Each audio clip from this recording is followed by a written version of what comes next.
In this video, you will learn two useful Excel functions, workday and network days. So workday calculates the end date based on a given start date and the number of working days, assuming Saturday and Sunday as weekend. Network days function gives number of working days between start date and end date, assuming Saturday and Sunday as weekend. So first let us find the end date ignoring Saturday and Sunday weekend.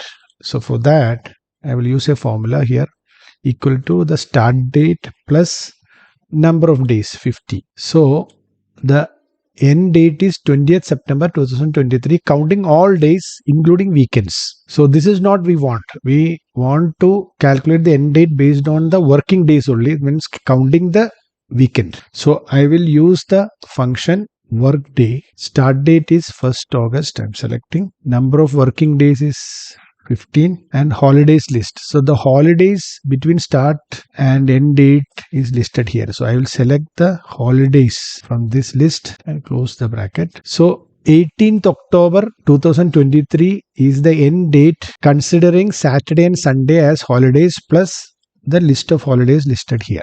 So now let us see network days. So here we will find number of days between start and end date by using a formula. End date minus start date. So it is 152 days, counting Saturdays and Sundays. But we want the number of working days, not including Saturday and Sunday, excluding Saturday and Sunday. So we will use network days function with start date as this one. We will select the end date as 31st December and list of holidays. We will select this holiday list and close the bracket. So 102 working days are there between 1st August and 31st December, excluding Saturday and Sunday and also the holidays. Problem with workday and network days is that in some countries, weekend is not on Saturday and Sunday. In some countries, it will be on Friday and Saturday. Some countries, it is Thursday and Friday. So we cannot use workday function and network days function. So for that, we have to use the international version of these functions.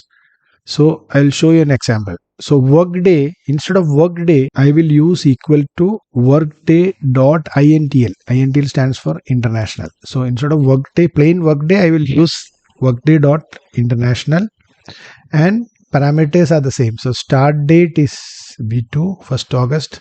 Number of days is working days is this.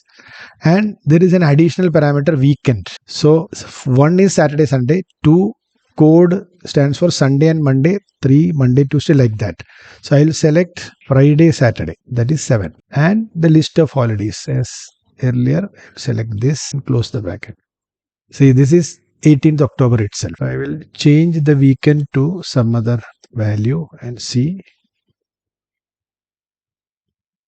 Thursday.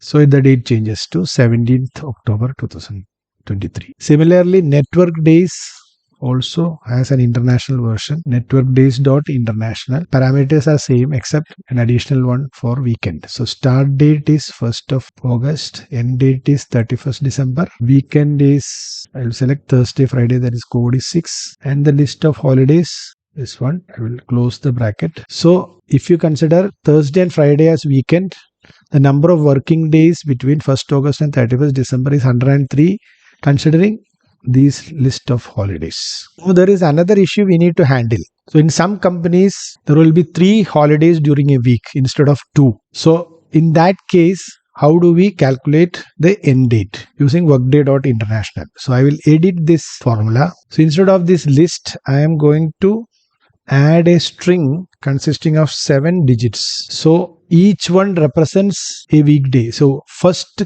digits represents Monday, second Tuesday, third Wednesday, like that. So Monday to Sunday it represents. So 1 means it is closed on Monday. Tuesday it is showing 1. So it is closed on Tuesday. 0 means open. 1 means closed. So this company is open only on Wednesday, Thursday, Friday, Saturday it is closed and Sunday it is open. So it is open only on 4 days. There are 3 holidays during a week. So I'm specifying the holidays using a string with ones and zeros. So let us see what it prints. So the end date is 29th October 2023. Similarly, to find network number of working days, I will replace this 6 with that string and let us see the results. So it's showing 86 working days only because it has 3 holidays. So let me change this to, so this I will make Sunday also as closed. So 4 holiday, only 3 days this company is open during a week. So what will happen? So number of working days gets reduced to 64. That's it for now. Thanks for watching this video. Please click on like button if you find the information I shared useful and update comments. Also, please subscribe to my channel to get notified about new videos which I will post in future.